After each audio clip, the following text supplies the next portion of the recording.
বুঝছি আব্বা, বুঝছি। এই কথা কয়ে আমার আর লজ্জা দিয়েন না।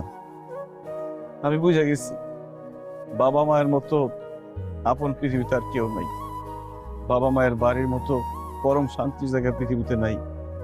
শ্বশুর বাড়ি বা আত্মীয় স্বজনের বাড়ির সাময়িক আপ্যায়ন দেখা নিজের বাবা মারে, বাবা মার বাড়িরে ছোট করে দেখা উচিত না। পৃথিবীর যে কোনো জায়গায় যত আপনজনই হোক, তার বাড়িতে বেশি দিন থাকলে আর দাম থাকে না।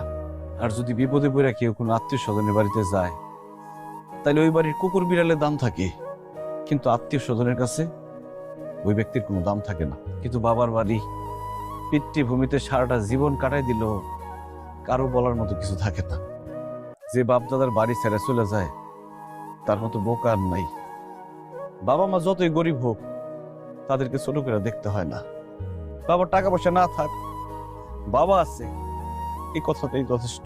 বাবার অর্থ, প্রতিপত্তি, সম্পদ কোনো কিছু দরকার নাই। সন্তানের উপর বাবার ছায়াটাই অনেক বড় কিছু। এটা আমি এখন হারে হারে টের পাইতেছি। আব্বা, না, আমার আপনারা মাফ করে দেন। আমি শ্বশুর বাড়ির আপ্যায়নের মোহে পড়ে আপনাগুলো অনেক খারাপ ব্যবহার করছি। আর দেখো, তোমার সাথে খারাপ ব্যবহার করার ফল আমি হারে হারে টের পাইতেছি। নিজের শ্বশুর বাড়িতে আমি আমার বউ চাকরের মতো খাটতেছি।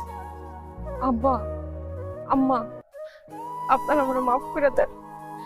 আমি বউ হিসেবে সানিরে তখন বাধা দিতে পারতাম।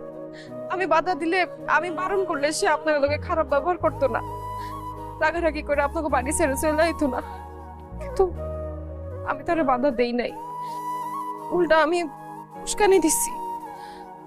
আম্মা, আপনি আমার মাফ করে দেন। আব্বা, আমার মাফ করে দেন আব্বা।